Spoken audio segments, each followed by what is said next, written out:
السلام علیکم ورحمۃ اللہ وبرکاتہ،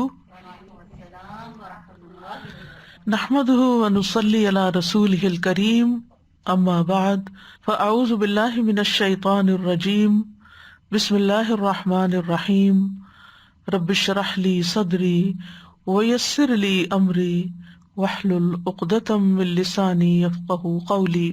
لو أنزلنا هذا القرآن على جبل لرأيته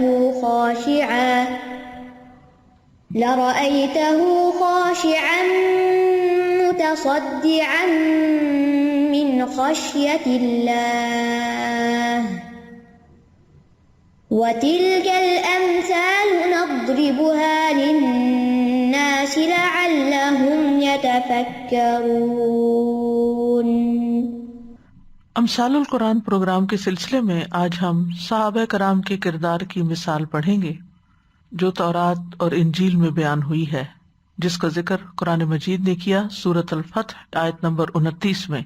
ارشاد باری تعالیٰ ہے، محمد رسول اللہ والذین معه أشداء على الكفار رحماء بينهم تراهم ركعا سجدا يبتغون فضلا من الله ورضوانا سيماهم في وجوههم من أثر السجود ذلك مثلهم في التوراة ومثلهم في الإنجيل كزرع أخرج شطأه فآزره فاستغلظ فاستوى على سوقه يعجب الزراع ليغيظ بهم الكفار وعد الله الذين آمنوا وعملوا الصالحات منهم مغفرة وأجرا عظيما۔ محمد اللہ کے رسول ہیں اور وہ لوگ جو ان کے ساتھ ہیں کافروں پر سخت ہیں، آپس میں مہربان ہیں۔ آپ انہیں رکوع اور سجدہ کرتے ہوئے دیکھیں گے، وہ اللہ کا فضل اور رضامندی چاہتے ہیں۔ ان کی علامت ان کے چہروں پر سجدوں کے اثر سے ہے۔ ان کی یہ مثال تورات میں ہے اور ان کی مثال انجیل میں جیسے ایک کھیتی ہو جس نے اپنی کونپل نکالی، پھر اسے مضبوط کیا، پھر وہ سخت ہوئی، پھر وہ اپنے تنے پہ کھڑی ہو گئی۔ وہ کاشتکاروں کو خوش کرتی ہے تاکہ اللہ ان کے ذریعے کافروں کو غضبناک کرے۔ ان میں سے جو لوگ ایمان لائے اور انہوں نے نیک عمل کیے، اللہ نے ان سے بخشش اور بہت بڑے اجر کا وعدہ کر رکھا ہے۔ اس مثال کے اندر نبی صلی اللہ علیہ وسلم اور آپ کے صحابہ کا مقام، آپ کی فضیلت اور آپ کے کردار کے بارے میں بات ہوئی ہے، اور یہ مثال سورۃ الفتح میں آئی ہے۔ یہ سورۃ کریمہ اس وقت نازل ہوئی تھی جب رسول اللہ صلی اللہ علیہ وسلم ذوالقعدہ 6 ہجری میں حدیبیہ سے اس وقت واپس تشریف لا رہے تھے جب مشرکین نے انہیں عمرہ ادا کرنے سے روک دیا تھا، مسجد حرام میں داخل ہونے سے روک دیا تھا۔ وہ آپ کے اور بیت اللہ کے درمیان حائل ہو گئے تھے اور پھر آخر کار مصالحت اور معاہدے کی طرف مائل ہوئے۔ جب صلح حدیبیہ کا صلح نامہ لکھا جا رہا تھا تو رسول اللہ صلی اللہ علیہ وسلم نے یوں لکھوانا شروع کیا، محمد اللہ کے رسول کی جانب سے، یعنی محمد الرسول اللہ کی طرف سے۔ تو اس پر کفار کے سفیر سہیل بن عمرو نے اعتراض کر دیا کہ ساری بات تو یہی ہے جس کی بنیاد پہ ہمارے اور تمہارے درمیان اختلاف ہے، تنازع ہے۔ اگر ہم محمد کو صلی اللہ علیہ وسلم کو رسول اللہ مان لیں تو جھگڑا ہی کیا باقی رہ جاتا ہے۔ تو انہوں نے کہا کہ اس کے بجائے محمد بن عبداللہ لکھو۔ آپ صلی اللہ علیہ وسلم چونکہ صلح کرنا چاہتے تھے ہر صورت، اس لیے آپ نے محمد الرسول اللہ کی بجائے محمد بن عبداللہ لکھنے کو کہا۔ تو اس آیت میں اللہ سبحانہ تعالیٰ نے نبی صلی اللہ علیہ وسلم کا مقام بلند کرنے کے لیے آپ کے نام کے ساتھ رسول اللہ فرمایا ہے، اور ان کو بتایا جا رہا ہے، بلکہ ساری دنیا کو بتایا جا رہا ہے کہ اللہ ہی نے آپ کو رسول بنا کر بھیجا ہے، ہدایت دے کر بھیجا ہے، سچا دین دے کر بھیجا ہے۔ اس مثال سے پہلے سورۃ الفتح میں ہی آیت نمبر 18 میں اللہ سبحانہ تعالیٰ نے بیعت رضوان کا ذکر بھی کیا ہے، جس میں صحابہ نے موت پر بیعت کی تھی، حضرت عثمان کی شہادت کی جب خبر مشہور ہوئی تھی اس وقت، اور اس میں انہوں نے نبی صلی اللہ علیہ وسلم سے ہر حال میں اطاعت کا عہد و پیمان کیا تھا۔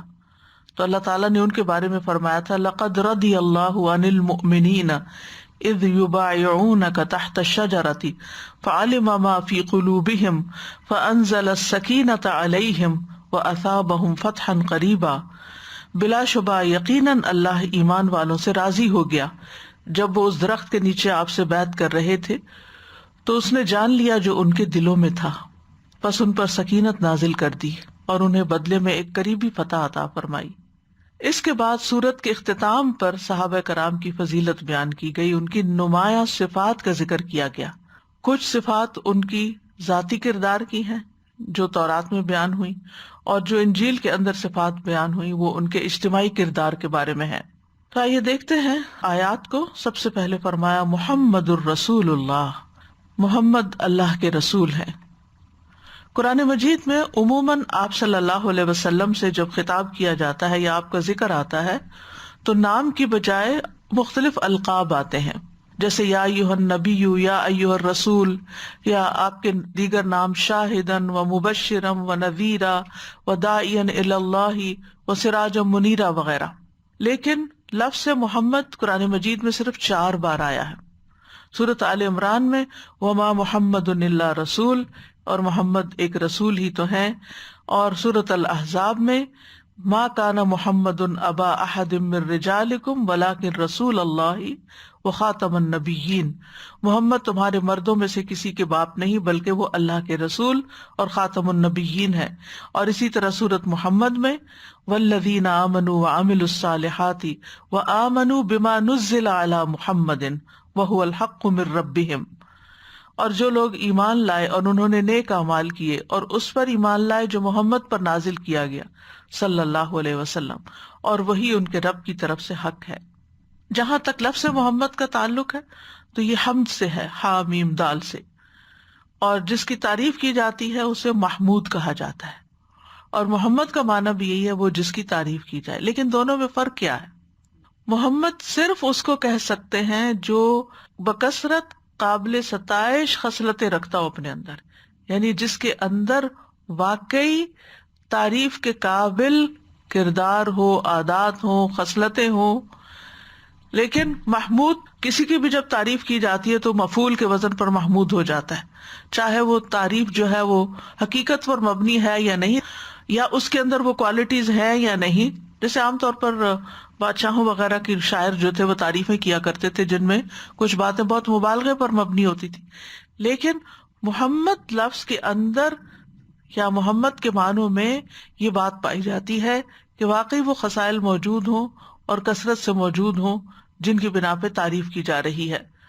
نبی صلی اللہ علیہ وسلم کے دیگر نام بھی ہیں، احمد نام بھی ہے جو قرآن مجید میں 1 بار آیا ہے۔ آپ صلی اللہ علیہ وسلم نے فرمایا بلا شبہ میرے کئی ایک نام ہیں، میں محمد ہوں، میں احمد ہوں، میں ماہی بھی ہوں، میری وجہ سے اللہ کفر کو مٹائے گا، میں حاشر ہوں، سب لوگ میرے قدموں پہ جمع کیے جائیں گے، اور میں عاقب ہوں۔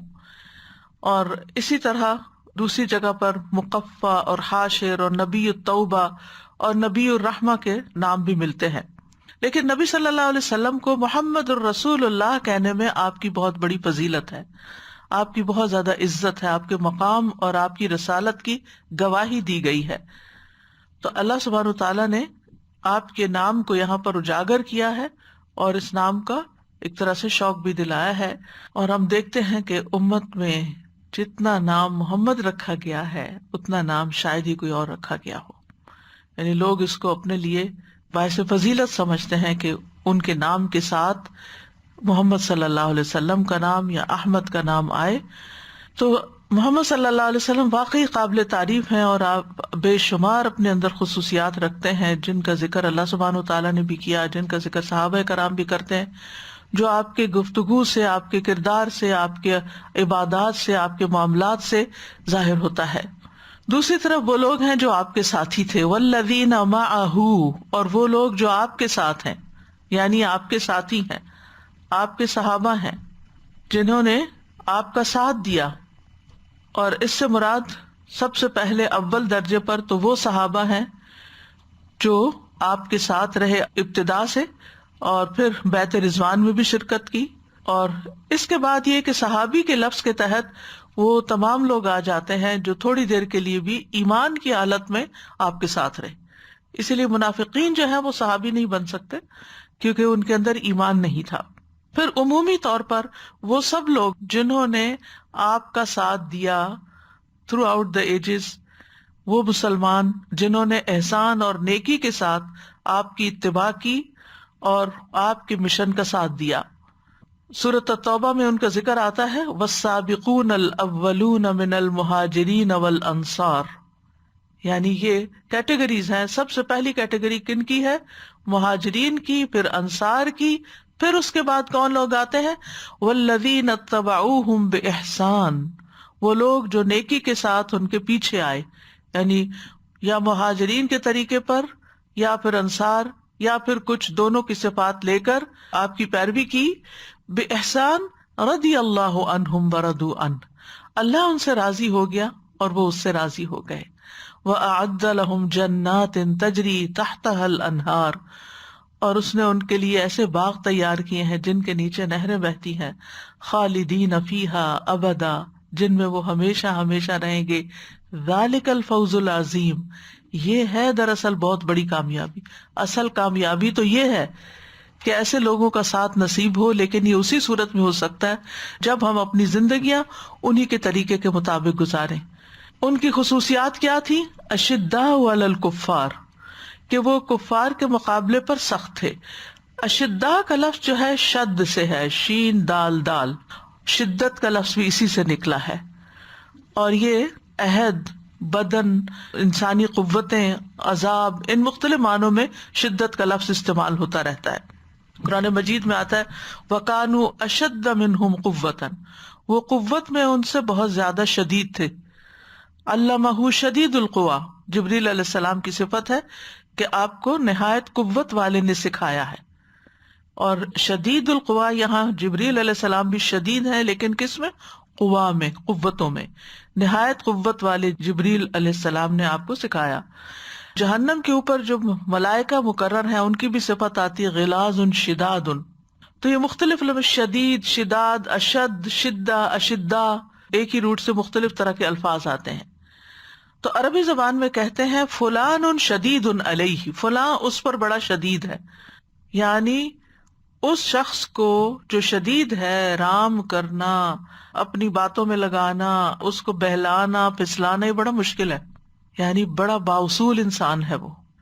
یعنی سخت ہونے کا مطلب صرف یہ نہیں ہے کہ وہ میدان جنگ میں سختی کے ساتھ پیش آتے ہیں، مطلب یہ ہے کہ وہ اپنے ایمان کی پختگی، اپنے اصولوں کی مضبوطی، اپنی سیرت کی طاقت اور ایمانی فراست کی وجہ سے کفار کے مقابلے میں چٹان کے پتھر کی طرح ہیں. یعنی وہ موم کی ناک نہیں کہ جدھر ان کو موڑنا چاہے مڑ جائیں اور انہیں خریدا جا سکے یا ان کو اپنی مرضی کے مطابق ڈھالا جا سکے. نہیں، ان کے اندر جو ایمان ہے اس کی وجہ سے وہ بالکل واضح ہے کہ انہیں زندگی میں کیا کرنا ہے. یہاں ایک بات یہ بھی یاد رہے کہ سخت ہونے کا مطلب یہ نہیں کہ وہ رحم نہیں کرتے، رحم دل نہیں، یعنی کبھی کسی کافر سے رحم کا معاملہ نہیں کرتے. ہاں، جہاں سختی کا حکم ہوتا وہاں سختی کرتے، اور جہاں رشتہ داری کا معاملہ ہوتا یا کسی اور تعلق کا تو وہاں پر ان کے ساتھ رحم و کرم کا معاملہ بھی کرتے تھے. یعنی عقیدے کے معاملے میں شدید تھے لیکن معاملات میں، لوگوں کے ساتھ حسن سلوک میں نرم دل بھی تھے. اور قرآن مجید میں انہیں اس کے بارے میں واضح ہدایت بھی دی گئی. سورۃ الممتحنہ کی آیت ہے کہ ایسے کفار جو تم سے جنگ نہیں کرتے اور نہ تمہیں تمہارے گھروں سے نکالتے ہیں تو تم بھی ان کے ساتھ حسن سلوک کرتے رہو اور ان کے حق میں انصاف کرو، یقیناً اللہ انصاف کرنے والوں سے محبت رکھتا ہے. تو بہرحال کفار کی بھی کیٹیگریز ہیں، لیکن عمومی طور پر یہ ہے کہ صحابہ کرام کی یہ صفت یوں بیان کی گئی ہے کہ وہ اپنے اصول کے بہت پکے ہیں، اپنے مقصد سے بالکل ہٹنے والے نہیں، مقصد کی خاطر سر دھڑ کی بازی لگانے والے ہیں، اور اس میں کسی قسم کا کوئی کمپرومائز نہیں کرتے۔ جہاں تک رشتوں کو نبھانے کا تعلق ہے تو ہم دیکھتے ہیں کہ حضرت اسماء جن کی والدہ مشرکہ تھیں، جب وہ مدینہ آئیں اور ان سے کچھ مالی تعاون کی امید رکھتی تھی تو نبی صلی اللہ علیہ وسلم کی اجازت سے انہوں نے ان کے ساتھ صلہ رحمی کی۔ تو یہ رحم و کرم کا معاملہ ہے۔ تو یہ ایک بہت یونیک خوبی ہے کہ ایک شخص کے اندر اصولوں کی سختی بھی ہو، اصولوں کے معاملے میں وہ فرم بھی ہو، لیکن معاملات میں، تعلقات میں، اخلاق میں، رویے میں انتہائی پھولوں جیسی نرمی بھی ہو، خوشبو بھی ہو، خوبصورتی بھی ہو۔ جیسے علامہ اقبال نے کہا نا کہ ہو حلقہ یارا میں تو بریشم کی طرح نرم، رزم حق کو باطل ہو تو فولاد ہے مومن۔ یہ اس بات کی بہت اچھی وضاحت کرتی ہے یہ شعر کا حصہ جو ہے۔ رحماء بینہم، آپس میں بڑے مہربان ہیں، یعنی اہل ایمان کا آپس کا تعلق بہت اچھا ہے۔ رحماء رحیم کی جمع ہے، اور رحم کا لفظ جو ہے رحمت، جو رقت قلب کے لیے استعمال ہوتا ہے، جس پہ جب رحم کیا جاتا ہے یا جس پہ کوئی احسان کیا جاتا ہے، کبھی کبھی اس کا استعمال صرف رقت قلب کے لیے آتا ہے کہ فلاں بہت رقیق القلب، رحیم ہے، رقیق القلب یعنی دل کا بڑا نرم ہے۔ اور کبھی صرف احسان کے لیے بھی استعمال ہوتا ہے، کسی پر احسان کرنا رحم کرتے ہوئے، چاہے رقت قلب ہو یا نہ ہو، دونوں معنوں میں آتا ہے۔ تو رحماء بینہم یعنی وہ مومن اپنے بھائیوں کے ساتھ محبت کرتے ہیں، نرمی برتتے ہیں، نیکی اور تقوی کے کاموں میں ایک دوسرے کے ساتھ تعاون کرتے ہیں، قلبی اور جسمانی نرمی والے ہیں، یعنی ان کے نفس بھی ایک دوسرے کے لیے نرم ہے اور وہ ایک دوسرے پہ ویسے بھی سہل تھے، ہین لین سہل۔ تو اہل ایمان دوستی اور دشمنی کے معیار میں ایمان کے تابع ہوتے ہیں، نہ کہ جذبات کے تابع یا مفادات کے تابع۔ تو بنیادی طور پر یہاں صحابہ کرام کی بہت تعریف کی گئی ہے اور ان کی دو خاص خوبیوں کو جمع کیا گیا ہے، جس کا ذکر سورۃ المائدہ میں بھی آتا ہے، یا ایھا الذین آمنوا من یرتد منکم عن دینہ فسوف یأتی اللہ بقوم یحبہم ویحبونہ اذلۃ علی المؤمنین عزۃ علی الکافرین۔ تو یہاں بھی مومنوں پر بہت نرم ہونے کی بات بھی کی گئی اور کافروں پر سخت ہونے کی، اور آپس کی جو ان کی نرمی اور رحم دلی تھی وہ یہاں تک تھی کہ جب ایک مومن دوسرے کو دیکھتا تو مصافحہ ضرور کرتا، اور اسی طرح یہ کہ اگر کوئی دوسرا بھوکا یا ضرورت مند ہوتا تو اس کو اپنے اوپر ترجیح دیتے تھے، جیسا کہ سورۃ الحشر میں آتا ہے وَيُؤْثِرُونَ عَلَىٰ أَنفُسِهِمْ وَلَوْ كَانَ بِهِمْ خَصَاصَةٌ، وہ دوسروں کو اپنے اوپر ترجیح دیتے ہیں خواہ انہیں خود سخت حاجت ہی کیوں نہ ہو۔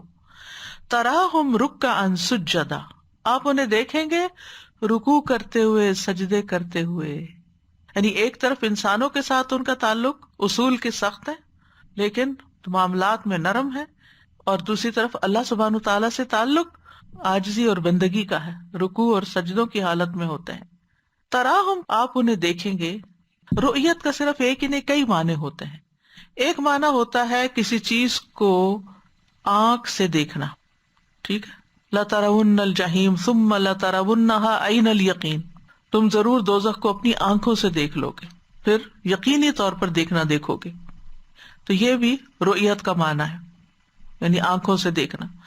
دوسرا، وہم اور خیال میں کسی چیز کو دیکھنا، یعنی کسی چیز کا وہم ہونا، جیسے ہم کہتے ہیں میرا خیال ہے وہ جا رہا ہوگا، میرا خیال ہے وہ پہنچنے والا ہے، تو اس کے لیے بھی ارا کا لفظ آتا ہے عربی میں اسی روٹ سے۔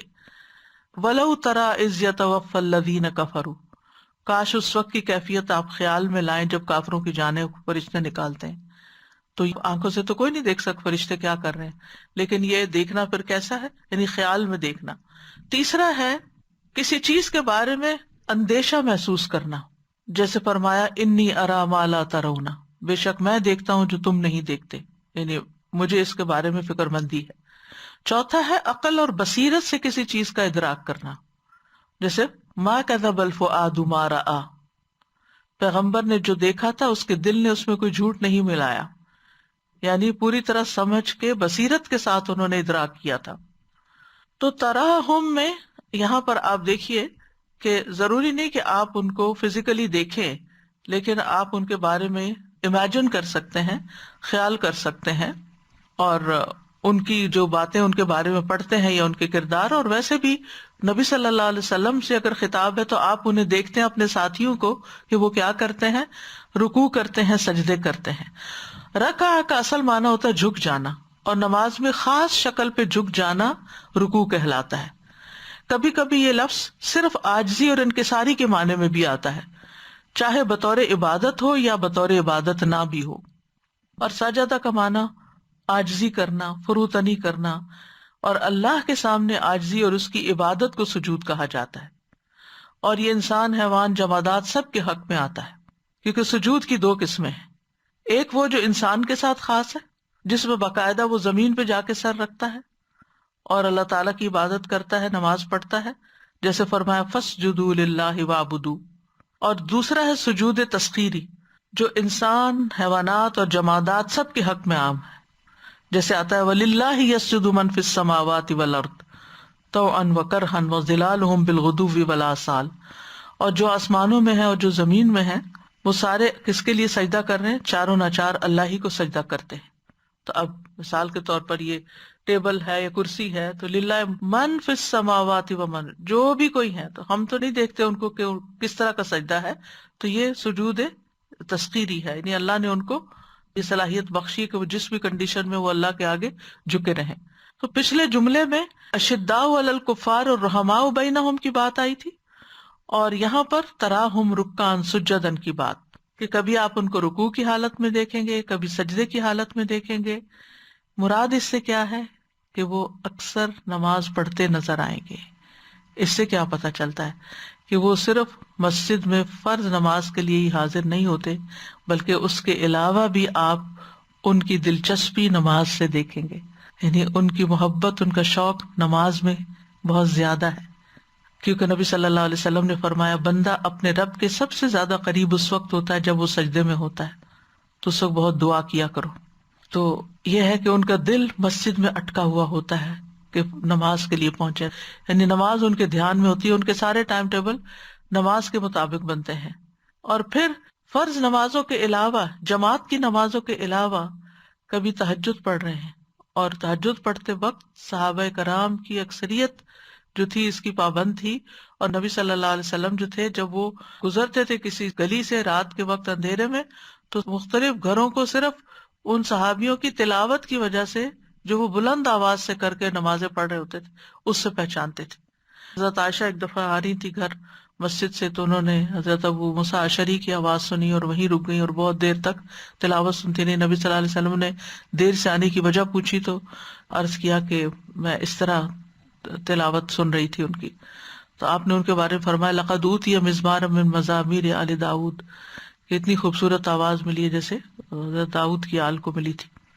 یہاں پر ہم ذرا اپنا کمپیریزن کریں کہ ہمارے آپس کے تعلقات کیسے، ہم ایک دوسرے پر کتنے مہربان ہیں، ایک دوسرے کے لیے کتنے کیئرنگ ہیں، اور اس کے ساتھ ساتھ نماز میں ہماری دلچسپی کتنی ہے، نماز میں کتنا دل لگتا ہے، نماز کا کتنا انتظار ہوتا ہے، نماز کا کتنا شوق ہوتا ہے.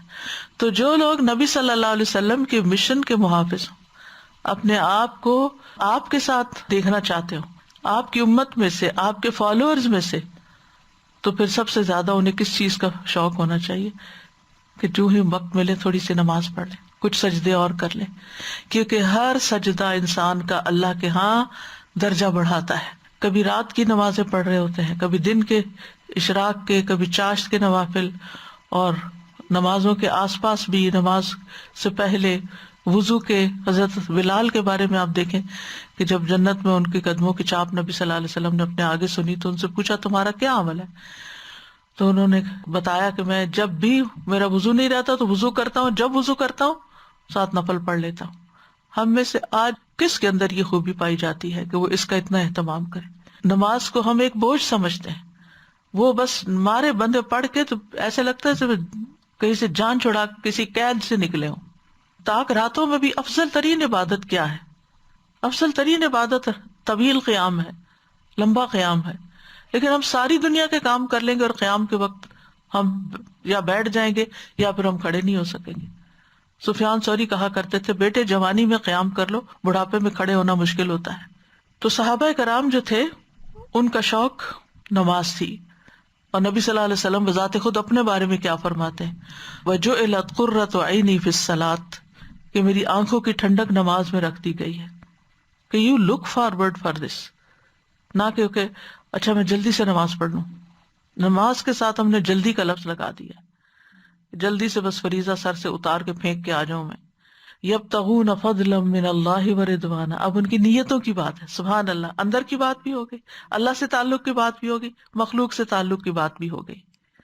یعنی اور کوئی بھی نہیں جانتا اس بات کو کہ وہ چاہتے کیا ہے. اور کتنی بڑی گواہی ہے یہ، یبتغون فضلا من اللہ ورضوانا، اللہ کا فضل اور رضامندی چاہتے ہیں. یبتغون کا لفظ بغی سے ہے. بغی کہتے ہیں کسی چیز کو چاہنا، کسی چیز کا طالب ہونا. اگر کوئی حد سے تجاوز کر جائے تو وہ بغاوت ہو جاتی ہے، لیکن خاص کوشش کر کے کسی چیز کو جب طلب کیا جائے تو وہ ابتغاء کہلاتی ہے. ابتغاء مرضات اللہ، یعنی صرف چاہت، دل کی چاہت ہی نہیں یا خیالی چاہت ہی نہیں، بلکہ کوشش کے ساتھ کسی چیز کو طلب کرنا. یعنی کوشش اس طرح کہ خواہش بھی ہو اور اس کے لیے اسٹرگل بھی کر رہے ہوں. اور اگر اچھی چیز کی طلب ہو تو یہ کوشش محمود ہوگی. ابتغاء رحمت من ربک وابتغاء وجہ ربہ الاعلی. اور اگر بری چیز کے لیے ہو، لقد ابتغوا الفتنة من قبل، پہلے بھی فساد کے طالب رہے ہیں. تو فضلا من ربہم، فضل جو ہوتا ہے حق سے زائد چیز کو ہوتی ہے، ایکسٹرا. یعنی وہ چاہتے ہیں کہ رب ان پر مہربان ہو جائے. ورضوانا، اور رضائے کثیر چاہتے ہیں. ایک ہوتا ہے رضامندی، چونکہ سب سے بڑی رضامندی اللہ کی رضامندی ہے نا، تو اس لیے خاص طور پر رضائے الہی کے لیے لفظ رضوان آتا ہے. وہ جیسے آتا ہے نا وَرَهْبَانِيَّةً ابْتَدَعُوهَا مَا كَتَبْنَاهَا عَلَيْهِمْ إِلَّا ابْتِغَاءَ رِضْوَانِ اللَّهِ. حضرت عیسیٰ علیہ السلام کے ساتھیوں نے یا آپ کے فالوورز نے بھی اللہ کی رضا چاہی، لیکن اس کے لیے طریقہ درست نہیں اختیار کیا، رہبانیت کا طریقہ اختیار کر دیا، دنیا کی لذات چھوڑنے کا طریقہ. تو فما رأوها حق رعایتھا، وہ پھر اس کو پورا ہی نہ کر سکے.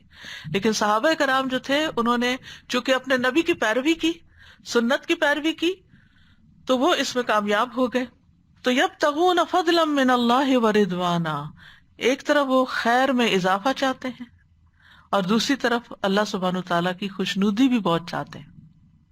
یعنی وہ کہتے ہیں اللہ ہمیں اجر بھی دے لیکن اللہ ہم سے راضی بھی ہو جائے. خالی اجر نہیں چاہیے، معاوضہ نہیں خالی چاہیے، کیونکہ معاوضہ دینے والا تو یعنی مثلا کوئی کسی کے لیے کام کرتا ہے تو وہ اس کو اس کا جو عوض دیتا ہے وہ گنا چنا ہوتا ہے، کبھی تھوڑا ایکسٹرا بھی دے دیتا ہے، تو ضروری نہیں ہوتا کہ اس میں وہ راضی بھی ہو. بعض اوقات مجبوری کے تحت یا ایک کانٹریکٹ کے تحت انسان کسی کو معاوضہ دے دیتا ہے. لیکن یہاں اللہ کا دیا ہوا اجر جو ہے، ایک بندہ مومن کے دل میں کیا ہوتا ہے کہ مجھے صرف اللہ تعالیٰ اتنا نہ دے جو میں نے کیا، بلکہ اپنے فضل سے اور زیادہ دے، اور پھر مجھ سے راضی بھی ہو، خوش بھی ہو. کیونکہ اگر آپ کو کسی سے کوئی چیز مل بھی جائے اور آپ کو پتا ہو کہ آپ سے خوش نہیں، تو وہ چیز لینے کا مزہ بھی نہیں آتا. یعنی یہاں ان کی عبادات کا مقصد بھی بتایا گیا کہ وہ کیوں رکوع اور سجدے کرتے رہتے ہیں، وہ کیوں اپنی نمازوں کی حفاظت کرتے ہیں، اس کے پیچھے ان کا مقصد کیا ہوتا ہے. ہم لوگ کب لمبی لمبی نمازیں پڑھتے ہیں، سوچنے کی بات ہے. جب کوئی مسئلہ درپیش ہو، جب کوئی مصیبت آ جائے، ٹھیک ہے اللہ کے حضور بیٹھ جانا چاہیے، یا کوئی مخصوص موقع ہو، اعتکاف میں ہو، یا کوئی رمضان کی تراویح ہو، کسی امام کے پیچھے ہو، تو پھر ہم کوئی اہتمام کر لیں گے.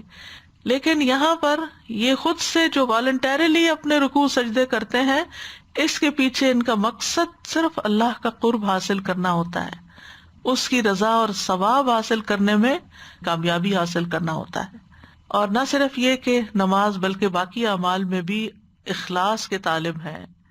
تو نماز ایسا عمل ہے نا جس میں ریاکاری بھی داخل ہو جاتی ہے. آپ ذرا خشوع سے پڑھیں، کوئی آ جائے تو آپ کے دل میں آئے گا واہ میں نے کیا کمال کیا اور اس نے دیکھ لیا. لیکن شیطان آپ کے دل میں وسوسہ ڈال سکتا ہے. لیکن یہاں پر یہ ہے کہ وہ نمازوں سے بھی اور نمازوں کے علاوہ بھی اپنے تمام اعمال میں اپنی عقل کو خواہش پر ترجیح دیتے ہیں، دنیاوی لذت پر آخرت کے فائدے کو ترجیح دیتے ہیں اور اللہ کی رضامندی چاہتے ہیں۔ سیماہم فی وجوہہم من اثر السجود، سیماہم، سیما کا لفظ وسم سے ہے، وسم کہتے ہیں نشان لگانے کو، سمتن علامت اور نشان کو کہتے ہیں، اس سمت میں ڈائریکشن۔ وسمہ موسم بہار کی ابتدائی بارش کو کہتے ہیں جیسے آج کل ہو رہی ہے، اس لیے کہ اس سے زمین پہ گھاس کے نشان ظاہر ہونے لگتے ہیں، یعنی ابتدائی موسم بہار کے شاورز جب آتے ہیں تو ایک دم زمین ہری ہونے لگتی ہے تو وہ نشان پڑ جاتے ہیں، تو اس کو وسمہ کہتے ہیں۔ تو سیماہم فی وجوہہم، ان کے نشان ان کے چہروں میں ہوتے ہیں، من اثر السجود، سجدوں کے نشان کی وجہ سے، یعنی ان کی اطاعت کی علامت ان کے چہرے پر نظر آتی ہے، عبادت کے نشان ظاہر ہوتے ہیں۔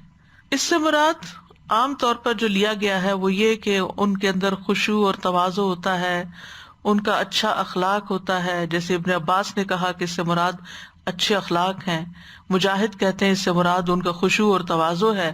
منصور مجاہد سے کہتے تھے میرا خیال یہ تھا کہ اس سے مراد ماتھے کے اوپر وہ نشان ہے جو سجدے کے اثرات سے ہوتا ہے، انہوں نے کہا یہ تو ان کی پیشانیوں پہ بھی ہوتا ہے جن کے دل فرعون سے بھی زیادہ سخت ہوتے ہیں، تو اس پہ مت بھولیں کہ کسی کے سامنے صرف نشان نظر آ۔ ہاں یہ ضرور ہوگا کہ ان کے جو چہرے کا نور ہے اور ان کے جو ملاحت ہے اور جو خشوع اور خضوع ہے اور جو ان کی نیکی ہے ان کے چہروں سے ظاہر ہوتی ہے، اور پلس یہ کہ وہ نشان بھی ظاہر ہو سکتا ہے، اور کبھی کسی کا اسکن ایسی ہوتی ہے کہ وہ نشان ظاہر نہیں بھی ہوتا۔ سدی کہتے ہیں نماز ان کے چہرے روشن کر دیتی ہے۔ بعض سلف کہتے ہیں جو کثرت سے رات کو نماز پڑھے گا دن کو اس کا چہرہ خوبصورت ہوگا۔ بعض سلف کہتے ہیں نیکی کی وجہ سے دل میں نور پیدا ہوتا ہے جس کی چہرے پہ روشنی آتی ہے، روزی میں کشادگی ہوتی ہے، لوگوں کے دلوں میں محبت پیدا ہو جاتی ہے۔ اور یہ تو حقیقت ہے نا کہ عبادت کا جتنا حسن ہوگا اتنا ہی انسان کا باطن بھی روشن ہوگا اور پھر ظاہر بھی اس کا روشن ہوتا جائے گا۔ یعنی جب آپ اخلاص کے ساتھ عبادت کرتے ہیں، کوئی کام کرتے ہیں، تو آپ کے دل کے اندر ایک خاص بصیرت اور ایک خاص روشنی آ جاتی ہے، ایک فراست آ جاتی ہے، آپ وہ کچھ دیکھنے لگتے ہیں، اپنی غلطیاں اور برائیاں بھی، صرف دوسروں کی نہیں، اپنے اندر بھی، اور دوسروں کی خوبیاں آپ کو نظر آنے لگتی ہیں، آپ کو بہترین فیصلے کرنے کی توفیق ہونے لگتی ہے، اور یہ اس وقت ہوتا ہے جب آپ کی عبادت میں اخلاص ہوتا ہے، یعنی عبادت کی کثرت بھی ہو اور اخلاص بھی ہو، تو اللہ سبحانہ وتعالیٰ ایسے لوگوں کے لیے وہ کچھ ظاہر کر دیتا ہے کہ جو باقی لوگوں کو ظاہر نہیں ہوتا، چاہے وہ نمازیں بھی پڑھتے ہوں۔ اور عمومی طور پر ہم دیکھتے ہیں کہ انسان کے باطن کا اس کے اوپر اثر ہوتا ہے، جن کی نیتیں اچھی ہوتی ہیں، جن کے اندر خدا ترسی ہوتی ہے، وہ بھی ان کے چہروں سے ظاہر ہوتی ہے۔ حضرت عمر کہا کرتے تھے جو انسان اپنے باطن کو درست کر لیتا ہے اللہ اس کے ظاہر کو بھی درست کر دیتا ہے۔ تو بہرحال یہ اسلام کی علامت ہوتی ہے، اخلاق کی، خشوع و خضوع کی، جو ان کے چہروں پہ نظر آتی ہے، اور اس کے بارے میں شام کے عیسائیوں نے بھی گواہی دی تھی، انہوں نے صحابہ کے چہروں سے انہیں پہچان لیا تھا۔ امام مالک کہتے ہیں جب صحابہ کرام کی فوجیں شام کی سرزمین میں داخل ہوئیں تو شام کے عیسائی کہتے تھے کہ مسیح کے حواریوں کی جو شان ہم سنتے تھے یہ تو اسی شان کے لوگ نظر آتے ہیں۔ یہ صحابہ کرام کو دیکھتے ہی پہچان لیا انہوں نے۔ اور یہاں سجدے کا خاص ذکر کیا گیا ہے کیونکہ سجدہ ہی اصل عبادت ہے، اور اللہ کی عبادت اور اخلاص کے درجات میں سب سے اعلیٰ درجے کی مثال ہے، اور عاجزی اور انکساری کی بھی۔ اور بعض یہ بھی کہتے ہیں کہ یہ نور جو ہے وہ قیامت کے دن بھی ان کے چہروں پہ ہوگا، وضو کے اعضاء کے چمکنے کی وجہ سے وہ پہچانے جائیں گے۔ یعنی دنیا میں تو ان کو یہ نور ملتا ہی ہے، قیامت کے دن بھی نور ملے گا جس کی وجہ سے وہ دوسرے لوگوں سے الگ طور پہ پہچانے جائیں گے، یہ ان کی علامت ہوگی۔ ابن عباس کہتے ہیں قیامت کے دن ان کی نمازیں ان کے چہروں پہ ظاہر ہو جائیں گی۔ اللہ ہمیں اچھی نمازوں کی توفیق دے کہ جیسی خوبصورت نماز ہوگی ویسے ہی خوبصورت چہرے ہوں گے۔ تو بہرحال ایک اور نقطہ یہاں قابل غور ہے کہ اللہ تعالیٰ نے ان کے اخلاق کی صفت پہلے بیان کی ہے اور نمازوں کی صفت بعد میں بیان کی ہے، کیونکہ آپ کسی کو نماز تو کسی وقت پہ پڑھتا ہوا دیکھیں گے، شاید نہ بھی دیکھیں، لیکن کسی انسان سے ملتے ہی اس کا معاملہ آپ کو سمجھ آ جائے گا کہ کس قسم کا انسان ہے۔ فرمایا ذالک مثلہم فی التوراۃ، ان کی یہ مثال، ان کا یہ وصف، ان کی یہ علامات تورات کے اندر پائی جاتی ہیں۔ تورات میں نبی صلی اللہ علیہ وسلم اور صحابہ کی صفت پڑھ کر کعب احبار مسلمان ہوئے تھے. وہ کہتے ہیں کہ ان کے والد نے ان سے تورات کے 2 ورقے چھپا کے رکھے ہوئے تھے اور وہ ورقے روشن دان میں تھے اور اس کو مٹی کے گارے سے لیپ کر دیا گیا تھا. لیکن مرنے سے پہلے انہوں نے کعب کو کہا کہ یہاں پر 2 ورقے ہیں، میرے مرنے کے بعد ان پہ عمل کرنا.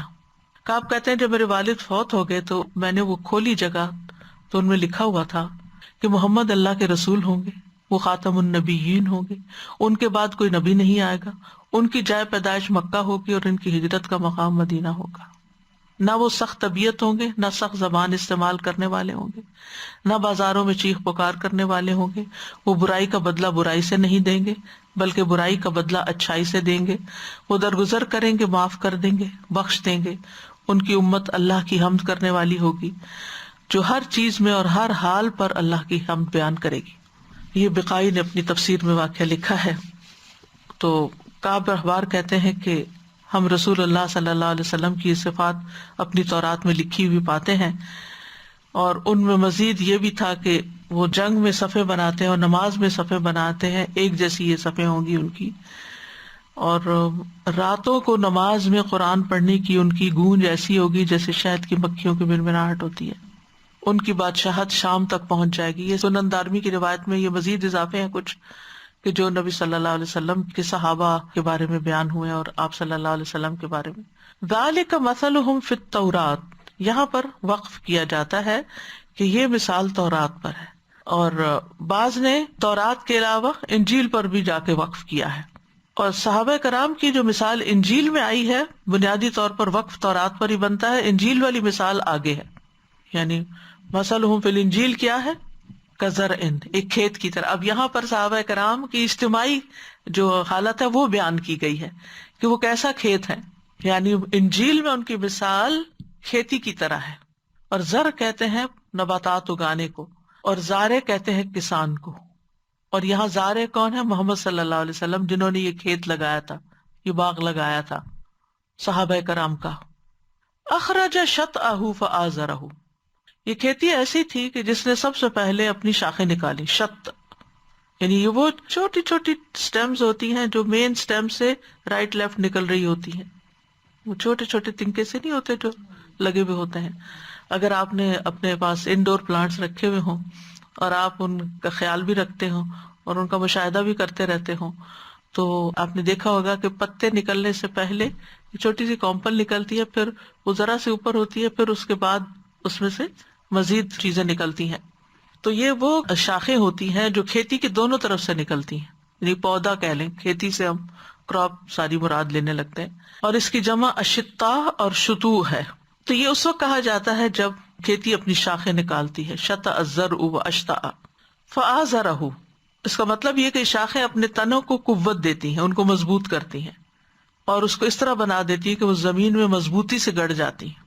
اصل میں ازار کہتے ہیں تہبند، شد الازار کہتے ہیں تہبند باندھنا.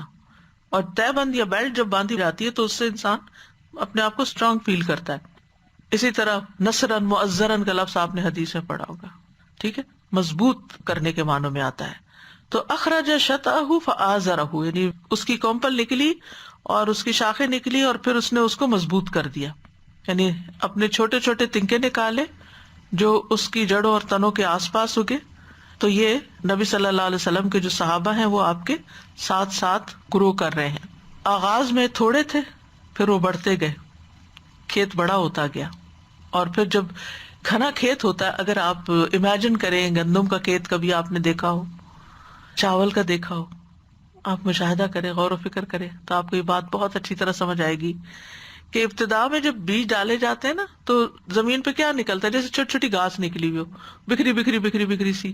تھوڑے سے بڑے ہوتے ہیں تو وہ تھوڑے اور قریب ہو جاتے ہیں، لیکن جب وہ فل بلوم میں ہوتے ہیں تو اتنے تھک ہوتے ہیں کہ اس کے بیچ میں سے گزرنا بھی مشکل ہوتا ہے. وہ سیسا پلائی ہوئی دیوار کی طرح ہوتے ہیں، یعنی وہ کھیت کے اندر جو پودے ہیں. فاستغلظ، پھر وہ سخت ہو گئے. استغلظ غلیظ سے ہے، غلیظ کا معنی ہوتا ہے موٹا اور سخت ہونا. فاستغلظ علی سوقہ، پھر وہ موٹی ہوئی اور طاقتور ہو گئی، اپنے تنے پہ مضبوط ہو گئی، یعنی وہ کھیتی.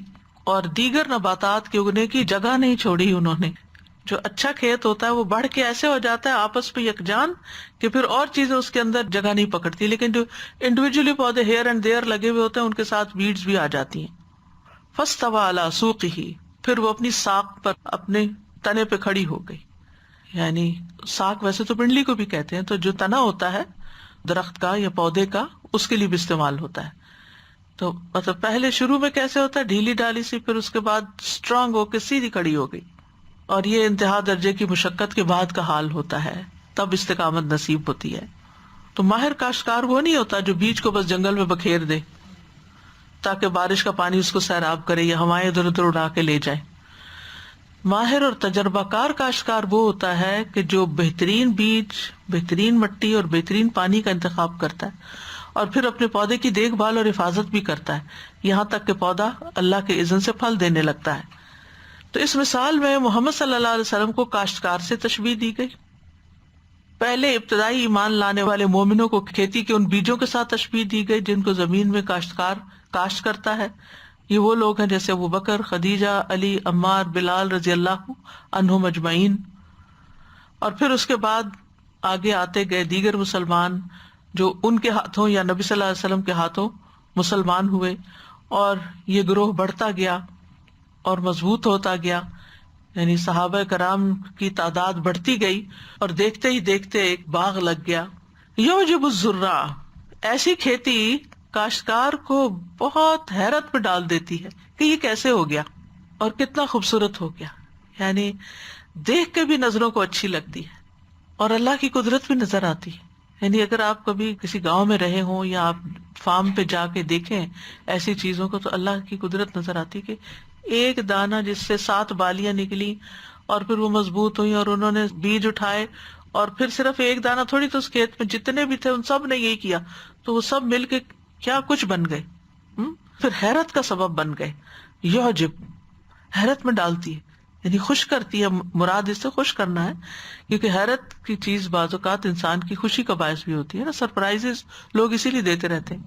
تو مطلب یہ ہے کہ یہ کھیتی اپنی قوت، اپنی شکل و صورت کے اعتبار سے لوگوں کو بہت اچھی لگتی ہے. ابتدا میں پتلی تھی، کمزور تھی، جدا جدا تھی، پھر جب بڑھنے لگی تو ایک دوسرے کے قریب آ گئی. یعنی پودا چھوٹا ہوتا ہے تو دور ہوتا ہے، لیکن جب وہ بڑا ہو جاتا ہے تو ایک دوسرے کے اندر مکس اپ ہو جاتا ہے. اسی لیے اگر آپ کبھی پودے لگائیں تو آپ کو معلوم ہوگا کہ آپ مناسب فاصلے پر پودا لگاتے ہیں تاکہ اس کو بڑھنے کی جگہ ملے. اس نے بڑھنا ہے. تو صحابہ کرام بھی جب وہ بڑھے تو پھر وہ آپس میں بھی ایک دوسرے کے بہت قریب ہو گئے، سیسا پلائی ہوئی دیوار ہو گئے. شروع میں ان کی حالت کمزور تھی لیکن بعد میں وہ اسٹرانگ ہو گئے. جیسے سورۃ انفال میں آتا ہے نا، وَاذْكُرُوا إِذْ أَنْتُمْ قَلِيلٌ مُسْتَضْعَفُونَ فِي الْأَرْضِ تَخَافُونَ أَنْ يَتَخَطَّفَكُمُ النَّاسُ فَآوَاكُمْ وَأَيَّدَكُمْ بِنَصْرِهِ وَرَزَقَكُمْ مِنَ الطَّيِّبَاتِ لَعَلَّكُمْ تَشْكُرُونَ.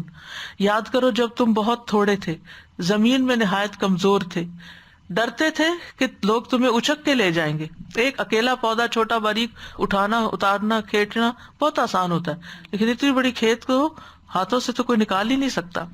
فرمایا کہ تمہیں ڈر تھا کہ لوگ تمہیں اچک کے لے جائیں گے، تو اس نے تمہیں جگہ دی اپنی مدد کے ساتھ، تمہیں قوت بخشی، تمہیں پاکیزہ چیزوں سے رزق دیا تاکہ تم شکر ادا کرو. اس کو آپ اس مثال سے بھی دیکھ سکتے، جیسے ایک بچہ ہوتا ہے، آپ 1 منٹ میں اس کو اٹھا کے اوپر لے جاتے، وہ بےچارے کا اپنی سے یہ نہیں ہوتی کہ میں نے نہیں اٹھنا. اور بعض سے بڑا ظلم کرتے، اٹھا کے اپنے سر سے بھی اوپر اس کو اچھالتے رہتے ہیں بال کی طرح. لیکن جب انسان ہیوی ویٹ، اسٹرانگ مسل بلڈ ہو جاتے ہیں اس کے، تو پھر کسی کے لیے اس کو اٹھا کے ہلکا سمجھ کے ادھر سے ادھر کرنا مشکل ہوتا ہے. تو یہی بات ہے کہ ابتدا میں کمزور تھے لیکن پھر مضبوط ہو گئے.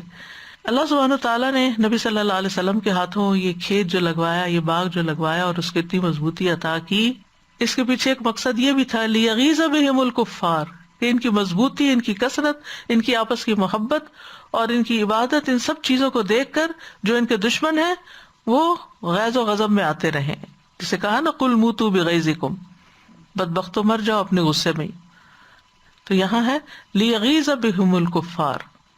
غیظ کہتے سخت غصے کو، وہ حرارت جو انسان اپنے دل کے دوران خون تیز ہونے پہ محسوس کرتا ہے نا، یعنی ہاٹ فیلنگ آنے لگتی ہے غصے سے، یہ وہ غیظ ہوتا ہے.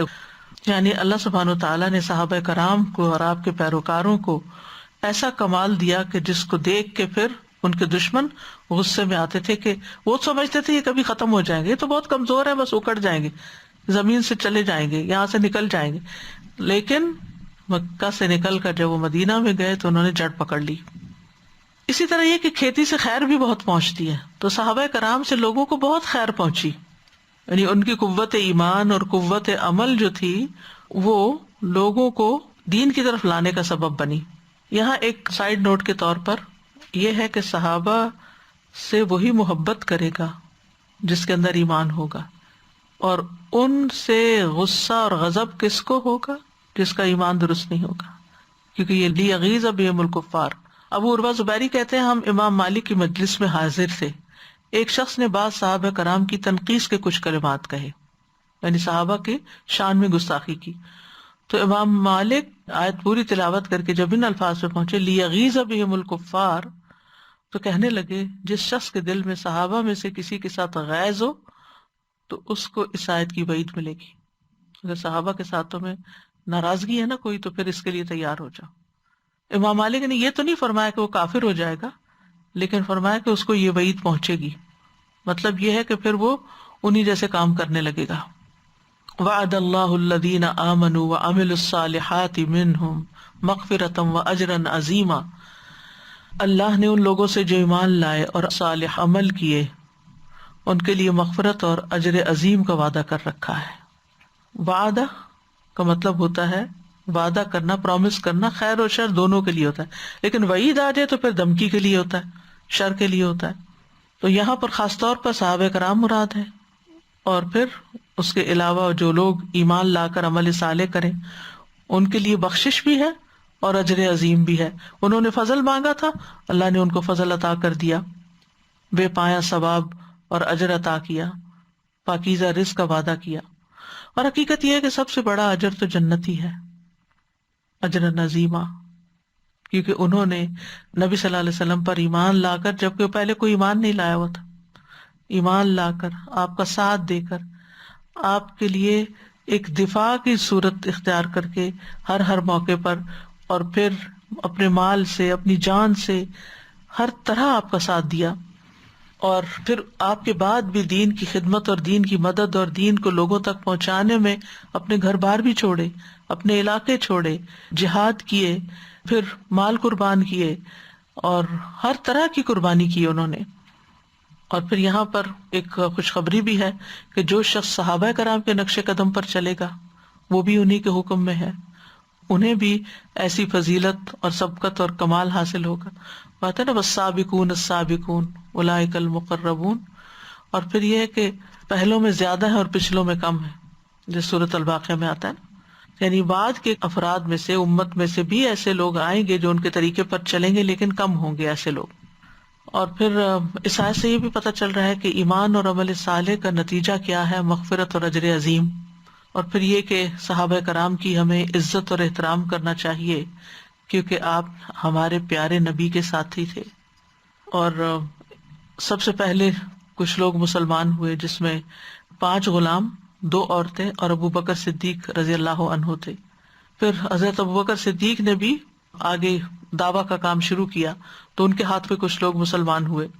حضرت ابو بکر صدیق کی قربانیاں آپ کے سامنے ہیں، کس طرح انہوں نے اپنا جان مال قربان کیا، نبی صلی اللہ علیہ وسلم کے ساتھ مکہ میں بھی لازم رہے، آپ کا دفاع کرتے رہے، غار میں آپ کے ساتھی تھے، ہجرت کے سفر میں آپ کے ساتھی تھے، مدینہ جا کر بھی ہر جنگ میں حاضر تھے، بدر ہو، احد ہو، خندق ہو، حنین ہو، تبوک ہو، کہیں آپ کا ساتھ نہیں چھوڑا. پھر حضرت خدیجہ کا، یعنی خاتون کا کردار آپ دیکھیے، آپ نے ان کے بارے میں فرمایا وہ مجھ پر اس وقت ایمان لائی جب لوگ کفر کر رہے تھے، میری اس وقت تصدیق کی جب لوگ میری تکذیب کر رہے تھے، اپنے مال سے میری ہمدردی اس وقت کی جب لوگوں نے مجھے اس سے دور رکھا. کیسی کیسی قربانیاں انہوں نے کی. غزوات میں ہم دیکھتے ہیں کہ کس طرح آپ کا دفاع کیا ام عمارہ رضی اللہ تعالی عنہا نے، حضرت طلحہ بن عبید اللہ نے، سعد بن ابی وقاص نے. جب کفار نے آپ کے اوپر حملہ شروع کیا تو انہوں نے آپ کو گھیرے میں لے لیا آپ نے فرمایا کہ ان کو کون مجھ سے ہٹائے گا تو اس کے لیے جنت ہے، وہ جنت میں میرا رفیق ہوگا. تو انصار میں سے ایک شخص پڑا یہاں تک کہ وہ شہید ہو گیا. پھر دوبارہ آپ نے یہ بات فرمائی. پھر ایک اور آیا، 7 انصاری اسی طرح شہید ہوئے آپ کا دفاع کرتے ہوئے. پھر وہ اپنے ماں باپ آپ پہ فدا کرنے والے تھے. اور کس طرح ابو طلحہ رضی اللہ تعالیٰ عنہ جب تیر چلاتے تھے تو کہتے تھے میرے ماں باپ آپ پہ قربان، آپ سر نہ اٹھائیے کہیں کافروں کا کوئی تیر آپ کو نہ لگ جائے. اور وہ کہتے کہ ان کا سینہ نبی صلی اللہ علیہ وسلم کے آگے آگے رہا کہ اگر کوئی تیر آئے تو ان کو لگے، آپ صلی اللہ علیہ وسلم کو نہ لگے. کس طرح حضرت عائشہ بنت ابی بکر اور ام سلیم جنگ احد میں زخمیوں کو پانی پلا رہی تھی.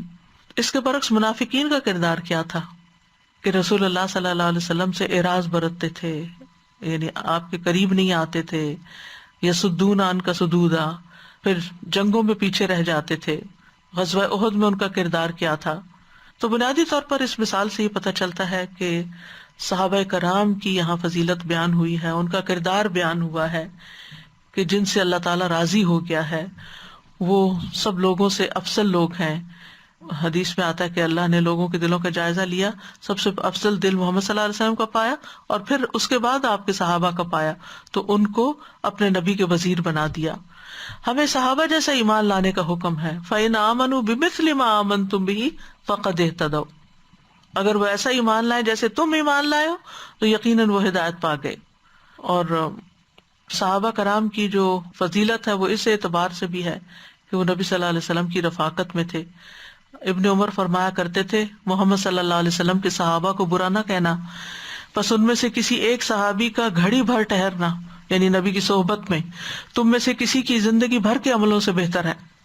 اسی طرح سعید بن زید کہتے ہیں صحابہ میں سے کسی ایک آدمی کا رسول اللہ صلی اللہ علیہ وسلم کے ساتھ جہاد میں حاضر رہنا اور اس میں اس کے چہرے کا غبار آلود ہو جانا تمہاری ساری زندگی کے اعمال سے کہیں زیادہ بہتر ہے، خواہ نوح علیہ السلام کی زندگی کیوں نہ مل جائے.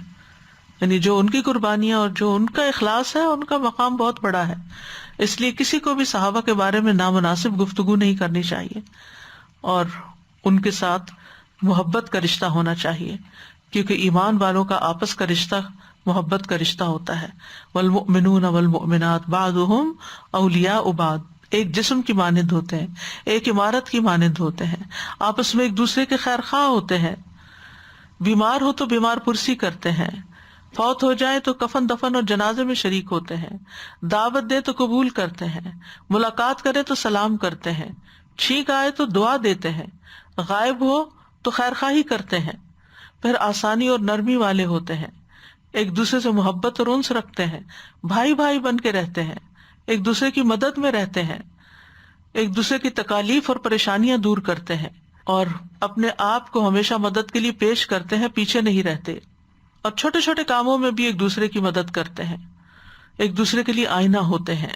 تو کرنے کے کام کیا ہے کہ صحابہ کرام کے کردار کا مطالعہ کریں، اس کو اختیار کرنے کی کوشش کریں، ان سے محبت کریں، ان جیسے اعمال کے لیے سرگرداں ہوں، ان سے بغض نہ رکھیں، ان کے بارے میں بدگمانی نہ کریں، ان کے آپس کے اختلافات کو اجتہادی اختلافات سمجھیں.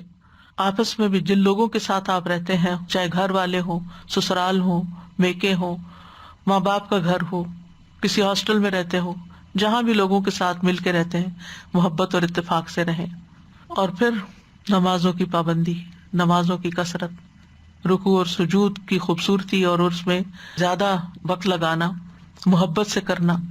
پھر یہ کہ جیسے صحابہ نے دین کے پھیلانے کے لیے کوششیں کی، یعنی وہ آپ کے مددگار بنے دین کو دور دور تک لے جانے کے، تو اسی صف میں ہم بھی شامل ہو جائیں، دین کے پودے لگائیں، لوگوں میں دین کے نشر و اشاعت کریں. اور اسی طرح جو کام انہوں نے کیے ان نیک کاموں میں ہم بھی آگے بڑھیں، ہم بھی جلدی کریں. اللہ تعالی ہمیں عمل کی توفیق عطا فرمائے. ربنا اغفر لنا ولإخواننا الذين سبقونا بالإيمان ولا تجعل في قلوبنا غلا للذين آمنوا ربنا إنك رؤوف رحيم. اللهم أحسنت خلقي فأحسن خلقي. اللهم اهدني لأحسن الأخلاق لا يهدي لأحسنها إلا أنت واصرف عني سيئها لا يصرف عني سيئها إلا أنت. اللهم ألف بين قلوبنا اللهم ألف بين قلوبنا وأصلح ذات بيننا واهدنا سبل السلام ونجنا من الظلمات إلى النور وجنبنا الفواحش ما ظهر منها وما بطن وبارك لنا في أسماعنا وأبصارنا وقلوبنا وأزواجنا وذرياتنا وتب علينا إنك أنت التواب الرحيم واجعلنا شاكرين لنعمتك مثنين بها قابليها وأتمها علينا یا رب العالمین. ربنا آتنا فی الدنیا حسنۃ وفی الآخرۃ حسنۃ وقنا عذاب النار. ربنا هب لنا من ازواجنا وذریاتنا قرۃ اعین واجعلنا للمتقین اماما. یا رب العالمین، یا ارحم الراحمین، ہمیں ایسا بنا جیسے تجھے پسند ہے. یا اللہ ہمیں اپنی رضا عطا فرما، ہماری نیتوں کو خالص کر دے، ہماری عبادات کو خوبصورت بنا دے، ہمارے اخلاق کو بہترین بنا دے، ہمیں اسلام کا ایک مضبوط کھیت بنا دے، ہمارے اندر اجتماعیت، اتفاق اور محبت پیدا کر دے. یا اللہ ہمیں صحابہ کرام کے انعمت علیہم کے طریقے اور نقش قدم پر چلنے کی توفیق عطا فرما.